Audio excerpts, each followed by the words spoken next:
Auzubillahiminash-shaytanir-rajim. Bismillahir-rahmanir-rahim. Assalamualaikum. Class 8. I hope all of you will be fine. The previous lecture you have learned about the Newton's law of motion. हमने Newton's law of motion के बारे में पढ़ा है और rest और motion के बारे में पढ़ा है कि एक चीज रेस्ट से जब हम मोशन में लेकर जाते हैं तो हमारे पास फोर्स लगती है, हमारी कुवत लगती है उस पर। अगर हम मोशन से रेस्ट में लेकर आए तो उसमें हमारे पास जो है वो फोर्स लगती है। अगर एक बॉडी चल रही है, कंटिन्यूअसली मोशन कर रही है, उसको हम जब रोकेंगे, जब हमारी पावर यूज होगी, हम थोड़ा रुकेंगे, तब जाके हमारे पास जो है वो कंटिन्यूअसली मोशन जो है वो रुक जाएगी, क्योंकि हमारी फोर्स अप्लाई होगी। इस तरह अगर रेस्ट में एक चीज पड़ी है, उसको जब तक हम, गाड़ी अभी हमारे पास खड़ी है, जब तक हम उसे मोशन में नहीं लाएंगे तब तक वो जो है रेस्ट में ही खड़ी रहेगी। तो हर चीज में हमारे पास मोशन यूज होता है, फोर्स यूज होता है। जो हमारे पास रेस्ट से मोशन या मोशन से रेस्ट में लेकर आए किसी भी चीज को, उस पर हमारे पास फोर्स अप्लाई होता है। So today we will discuss our topic is weight. Weight के बारे में पढ़ेंगे कि वेट हमारे पास क्या है। वेट हम वजन को कहते हैं। हमारे पास मास और वेट में डिफरेंस क्या है, मास क्या चीज है और वेट क्या चीज है। कुछ लोग कहते हैं कि मास और वेट हमारे पास सेम है, बट ये बात गलत है। हमारे पास मास और वेट जो है वो डिफरेंट है। मास जो है, मास of a body is the quantity of matter और मटेरियल कंटेन इन इट।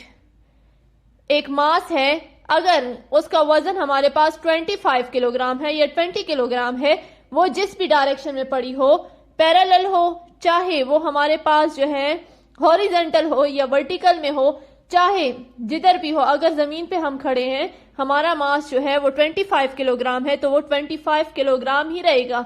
अगर हम डायरेक्शन चेंज भी कर लें, अगर हम एक जगह से दूसरी जगह, ए पॉइंट है और बी पॉइंट है, ए पॉइंट से बी पॉइंट की तरफ हम जब जाएंगे, हमारे पास जो डायरेक्शन चेंज होगी, अगर एक जगह से हट के हम दूसरी जगह पर खड़े हो, लेकिन मास हमारे पास सेम ही होगा। It is scalar quantity which only magnitude. ये हमारे पास स्केलर क्वांटिटी है क्योंकि इसका सिर्फ हमारे पास मैग्नीट्यूड है। मैग्नीट्यूड मैंने आपको एक्सप्लेन किया है कि मैग्नीट्यूड हमारे पास क्या है। मैग्नीट्यूड हमारे पास एक न्यूमेरिकल वैल्यू को कहते हैं। मतलब कि हमारे पास 25 किलोग्राम मास है तो 25 हमारे पास मैग्नीट्यूड को शो करती है। SI unit is kilogram. SI unit जो है वो हमारे पास किलोग्राम है। इसका the mass of a body is constant and does not change from place to place. अगर मास जो है एक बॉडी का कांस्टेंट है तो वो हमारे पास कभी चेंज नहीं होगा, अगर प्लेस टू प्लेस एक जगह से दूसरी जगह भी चला जाए। The mass of a body can not be zero. Mass जो है किसी भी बॉडी का जीरो नहीं होता, हमेशा हमारे पास मास बॉडी का जीरो नहीं होता। अब पेन है, हमारे पास एक पेन है, इसका मास हम कहते हैं 10 किलोग्राम है, तो ये 10 किलोग्राम ही होगा, चाहे हमारे पास ये इस तरह पड़ा है या हमारे पास इस तरह पड़ा है या हमारे पास पैरेलल में पड़ा है, लेकिन मास इसका उतना ही होगा 10 किलोग्राम जितना था। वेट जो है, वेट हमारे पास क्या है, वेट हम वजन को कहते हैं। मतलब मास में अगर हम जमीन पे खड़े हैं तो हमारे पास जो है मास उतना ही होगा जितना था। मास जो है हमारे पास उतना ही होगा। अगर हम जगह भी चेंज कर लें, जगह हमारे पास चेंज भी हो जाए, तब भी हमारे पास मास उतना ही रहेगा जितना हमारे पास मास है। वेट है, वेट जो है हमारे पास कोई भी जमीन, the weight of a body is the force which it is attached towards the centre of the अर्थ। जमीन कोई भी चीज अपनी तरफ खींचती है वो हमारे पास वेट कहलाती है, वजन कहलाती है। जैसा कि हमें पता है कि हमारे पास वेट का फॉर्मूला क्या है, F is equal to G. Weight का हमारे पास formula F is equal to gravitation, M capital M हमारे पास मास को शो करता है, स्मॉल m जो है हमारा मास है, मतलब कोई भी बॉडी, स्मॉल m कोई भी body divide by radius square.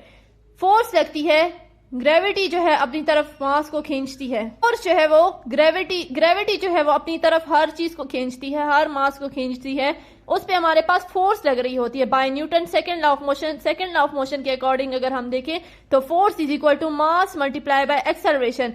Force हमारे पास किसके बराबर है, mass multiply by acceleration. Acceleration हमारे पास क्या है, जिसको हम स्मॉल g से रिप्रेजेंट करते हैं, ठीक है ना। मास, वजन और हमारे पास कोई भी एक्सेलरेशन हो, उसको हम जब मल्टीप्लाई करें तो हमारे पास फोर्स निकलता है, हमारे पास कुवत निकलती है। बाय डेफिनेशन अगर हम वेट को देखें तो force is equal to mg के बराबर है और mg इज इक्वल टू हमारे पास वेट के बराबर है। तो दोनों में हमारे पास मास और ग्रेविटी को जब हम मल्टीप्लाई करते हैं तो हमारे पास वेट निकलता है। तो वेट जो है वो है जो जमीन जो है अपनी तरफ हर चीज को खींचती है, उसको हम वेट कहते हैं, वजन कहते हैं। और ग्रेविटी हमारे पास क्या है? ग्रेविटी हमारे पास अगर कोई जमीन पे कोई चीज है हमारे पास पड़ी हुई है, फोर्स हम कहते हैं, फोर्स अपनी ग्रेविटी अपनी तरफ हर चीज को खींचती है, अट्रैक्ट करती है। तो फिर जहाज को क्यों नहीं अट्रैक्ट करती? वो इस वजह से क्योंकि वो स्पेस में जा रहा होता है। जब कोई भी चीज जो है हमारे पास, जमीन जो है, अर्थ जो है अपनी तरफ खींचती है तो उसकी वैल्यू हमारे पास पॉजिटिव में आती है, लेकिन जब उसके ऑपोजिट कोई चीज जाती है तो उसकी वैल्यू हमारे पास नेगेटिव आती है। ग्रेविटी की वैल्यू हमारे पास 9.8 है। अगर हम ऊपर ऑपोजिट साइड पे कोई चीज जा रही है तो -9.8 होगी, जो आपस में कट जाएगी। तो हमारे पास ग्रेविटी मून पे इसलिए हमारे पास 0 होती है क्योंकि हमारे पास कोई ग्रेविटी नहीं होती ऊपर। अच्छा, हमें जो है एक मास दिया है कि एक लड़की का जो है मास जो है वो 60 किलोग्राम है, जिसका हमारे पास वेट जो है हमने मालूम करना है अर्थ और मून का। दो वेट हमने मालूम करने, जिसके अकॉर्डिंग हमें एक्सेलरेशन ड्यू टू ग्रेविटी दी गई है अर्थ की इतनी और मून की हमारे पास इतनी 1.6। तो अगला आता है हमारे पास गिवन मास जो है हमें इतना दिया गया है, एक्सेलरेशन ड्यू टू ग्रेविटी, अर्थ की हमारे पास इतनी ग्रेविटी दी गई है, मून की हमारे पास इतनी दी गई है। वेट हमने मालूम करना है अर्थ और मून का, तो हम क्या करते हैं, गर्ल ऑफ अर्थ जो है हमारे पास वेट जो है वो मास और gravity of the earth, putting values हम पुट करते हैं। Values weight of the earth is equal to 60 kilogram. हमारे पास मास कितना था? 60 था, और weight gravity of the earth हमारे पास इतनी थी। आपस में मल्टीप्लाई करो तो हमारे पास वेट ऑफ द अर्थ की वैल्यू निकल आती है। हमने कहा था कि हमारे पास वेट जो है उसका सेकंड यूनिट हमारे पास न्यूटन है। न्यूटन जो है इज इक्वल टू हमारे पास इतने के बराबर है, किलोग्राम मीटर पर second square. Wait of the अर्थ अगर हम, वेट ऑफ द मून अगर हम मालूम करें, इसकी जगह हम न्यूटन को भी लिख सकते हैं। वेट ऑफ द मून को अगर हम मालूम करें तो मास हमें 60 है, ग्रेविटी ऑफ द मून हमारे पास इतनी है। दोनों को आपस में मल्टीप्लाई करें तो हमारे पास वैल्यू निकल आती है। इसकी जगह अगर हम न्यूटन को लिखें तब भी हमारे पास सही है, वेट का यूनिट हमारे पास न्यूटन है। अब आते हैं पेज नंबर 73 पर, आइसोलेटेड सिस्टम। अगला टॉपिक है हमारे पास आइसोलेटेड सिस्टम, अलग थलग निजाम। अलग थलग निजाम, आइसोलेटेड सिस्टम हमारे पास क्या है? अलग थलग निजाम में अक्सर ज़र्रात के ज़रखेज़ के सलूक में दिलचस्पी लेते हैं जो सिर्फ एक दूसरे के साथ तामुल करते हैं। हम ज़र्रात के गिर्द एक खाली हद खींच सकते हैं, लेकिन पेचीदगियां पैदा हो सकती हैं अगर ओम ज़ात को खालिस कुव्वतों का तजुर्बा हो जो निज़ाम की हद से बाहर होती हैं।